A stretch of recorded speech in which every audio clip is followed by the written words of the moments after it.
원래 뱀들은 개구리들의 대표적인 천적으로 알려져 있는데요. 그런데 황소개구리가 우리나라의 토종뱀들을 다 먹어치우고 있어 뉴스에서 문제라고 떠들썩했던 적도 있었습니다. 이 개구리들은 어떻게 자신들의 천적인 뱀을 잡아먹을 수 있었던 걸까요? 개구리들이 천적을 이겨내고 오히려 사냥할 수 있는 신기술을 개발하기라도 한 걸까요? 그리고 최근 다시 황소개구리를 제압하고 있는 우리나라의 특정 뱀들은 어떻게 자신들의 지위를 되찾을 수 있었던 걸까요? 우리나라의 토종뱀들이 황소개구리를 상대하는 새로운 전술을 개발한 것 같습니다. 한편 청개구리는 우리나라가 아닌 호주에서도 살고 있는데 이 귀여운 청개구리가 그곳에서는 뱀을 잡아먹는 놀라운 일이 일어났습니다. 청개구리의 입에 물린 채 피를 토하고 죽은 뱀의 모습을 보면 갑자기 청개구리가 무섭고 잔인하게 느껴지는데요. 자그마한 청개구리가 뱀을 잡아먹을 수 있었던 비결은 무엇이었을지 추측해보려 합니다. 지금부터 알아보겠습니다. 전문가는 아니지만 해당 분야의 정보를 조사 정리했습니다. 본의 아니게 틀린 부분이 있을 수 있다는 점 양해해 주시면 감사하겠습니다. 토종뱀들이 다시 황소개구리를 제압하게 된 이유. 우리나라에 들어온 생태계 교란종 황소개구리는 크게 15cm에서 20cm나 되는 무식한 크기로 자라서 우리나라의 작은 토종뱀들을 넙죽넙죽 집어삼키기도 했죠. 황소개구리는 우리나라에 서식하는 대표적인 독사인 살무사를 습격해 잡아먹기도 하는 대담함을 보였습니다. 더구나 황소개구리가 살무사를 잡아먹는 장면 중 하나를 보면 황소개구리가 살무사의 꼬리부터 물었는데도 살무사가 황소개구리를 물지 못하고 질질 끌려다니게 되었는데요. 머리를 돌려 황소개구리를 물려고 해보지만 이미 몸통 부분을 물린 상태라 고개를 돌려도 닿지를 않습니다. 그 와중에 또 다른 황소개구리가 나타나 살무사를 낚아채 가버렸고 살무사는 황소개구리에게 머리를 물린 채 무력하게 잡아먹히고 말았는데요. 왜 이렇게 되고 말았을까요? 황소개구리는 크기가 큰 만큼 다른 개구리들에 비해 확실히 단단한 피부를 가지고 있습니다. 유튜브에 올라오는 실험 영상들에서는 일부러 황소개구리를 살무사에게 물리도록 하기도 하지만 동리에 물린 황소개구리는 아무렇지도 않았습니다. 하지만 아마도 토종뱀들이 자취를 감추게 된 더 큰 원인은 지나친 황소개구리의 숫자가 원인이었을 것으로 추측됩니다. 실제로 이 살무사는 처음에 황소개구리와 정면으로 대치할 때는 쉽게 공격당하지 않았습니다. 황소개구리가 2번이나 펄쩍 뛰어 살무사를 덮치려 했지만 살무사는 이를 유유히 빠져나갔죠. 팽팽한 신경전 끝에 첫 번째 황소개구리는 살무사 사냥을 포기하고 물러났는데요. 긴장이 풀린 살무사도 자신의 보금자리로 돌아가려는데 두 번째 황소개구리가 나타났고 이 황소개구리에게 살무사는 제압당한 것입니다. 이 상황에서 세 번째 황소개구리까지 나타나 살무사의 머리를 채 갔으니 황소개구리가 좀 많은 정도가 아니라 한참 비정상적으로 우글우글했던 것입니다. 살무사와 황소개구리는 서로가 까딱하면 상대방에게 잡아먹힐 수 있는 만만치 않은 상대라 무방비 상태에서 먼저 습격을 당할 경우 꼼짝없이 당하고 맙니다. 황소개구리의 숫자가 비정상적으로 많다면 그만큼 살무사를 비롯한 토종뱀들은 무방비 상태에서 습격당할 위험이 극도로 높아지게 될 텐데요. 최근에 와서 다시 토종뱀들이 예전의 지위를 되찾고 커다란 황소개구리를 잡아먹게 된 데에는 여러가지 요인으로 황소개구리에게 습격받을 위험이 줄어들었기 때문으로 보입니다. 살무사가 잡아먹힌 또 한 가지 원인은 연못이 뱀보다는 황소개구리에게 더 유리한 장소라는 것입니다. 살무사가 황소개구리를 집어삼키려 해도 물속에서는 이것이 힘들기 때문인데요. 살무사는 헤엄을 계속 쳐야 물 위에 떠 있을 수 있는데 이러는 동안 살무사에게 물린 황소개구리는 조금씩 빠져나와 탈출을 감행하기 때문입니다. 살무사는 그물무늬 비단뱀처럼 먹이를 강한 힘으로 쪼여서 제압하는 뱀이 아닌 만큼 황소개구리를 붙잡을 무기가 안으로 휘어진 이빨과 크게 벌어지는 턱밖에 없는데 황소개구리가 풀려나면 오히려 살무사가 잡아먹힐 위기에 처하게 될 겁니다.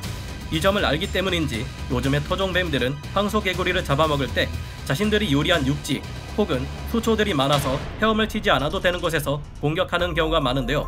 뱀들이 황소개구리를 잡았을 때의 모습을 보면 전략 또한 조금 바뀐 것을 볼 수 있습니다. 예전에는 가터 얼룩뱀과 같은 뱀들이 황소개구리를 잡으면 입으로만 힘겹게 삼키려고 하는 모습을 보였는데요.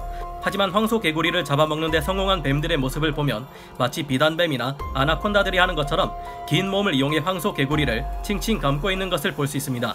독리에 물려도 죽지 않는 황소개구리지만 이렇게 하면 꼼짝할 수 없는 상태에서 2번, 3번 연속으로 독리 공격을 받게 되는 만큼 뱀 입장에서는 황소개구리를 더 쉽게 제압할 수 있을 것으로 보입니다.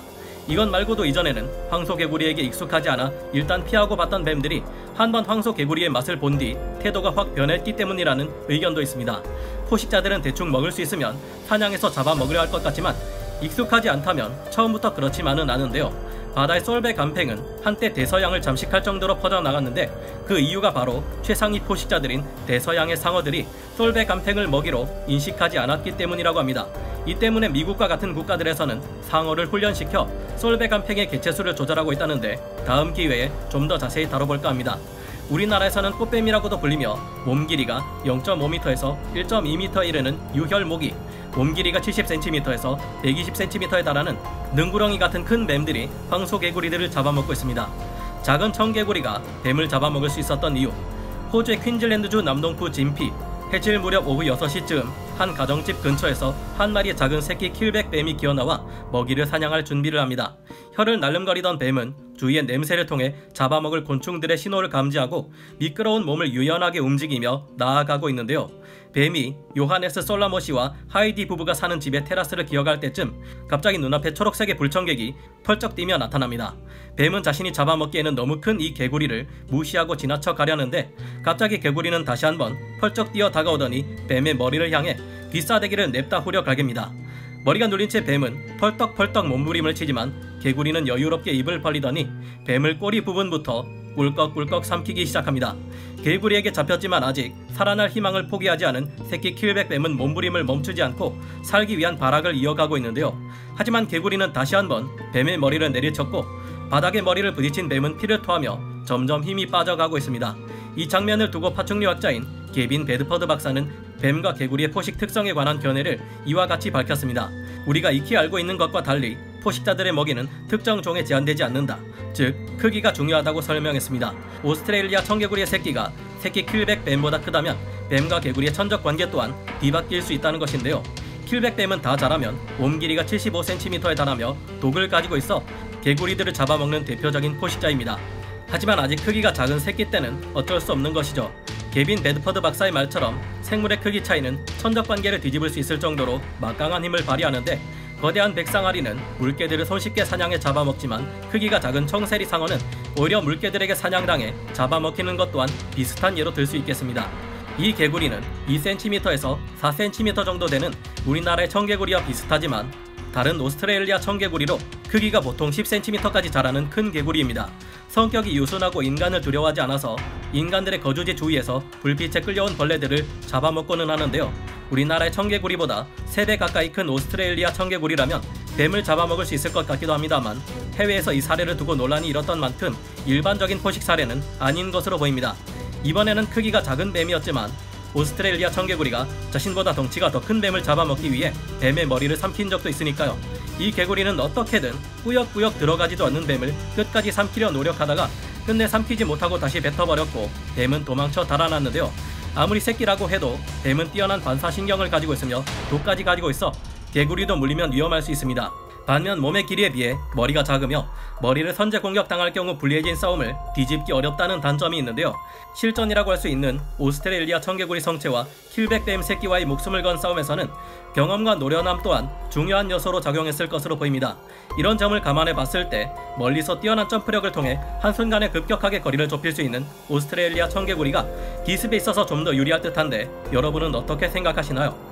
킬백 뱀 새끼들이 오스트레일리아 청개구리에게 습격당하는 일은 생각보다 흔하게 발생하는 일인데 대부분 뱀 쪽이 기습 공격을 당한 경우였다는 점을 봤을 때 기습에 더 유리한 쪽은 오스트레일리아 청개구리가 아닐까 생각해보게 됩니다. 이러나 저러나 그렇게 난리였던 황소개구리의 숫자가 안정되었다고 말할 수 있을 만큼 줄어들었다는 점은 정말 다행입니다. 지금은 유해동물이 아닌 다른 것이 우리 사회를 크게 위협하고 있어 여러분도 항상 불안하고 집 안에서만 시간을 보내고 계실 텐데요. 황소개구리가 기적적으로 퇴치되었듯이 지금의 이 어려운 현실 또한 얼른 지나가 그때는 참 힘들었었지 하고 담담히 이야기할 수 있는 현실이 되었으면 하네요. 다음 시간에 다시 돌아오겠습니다. 감사합니다.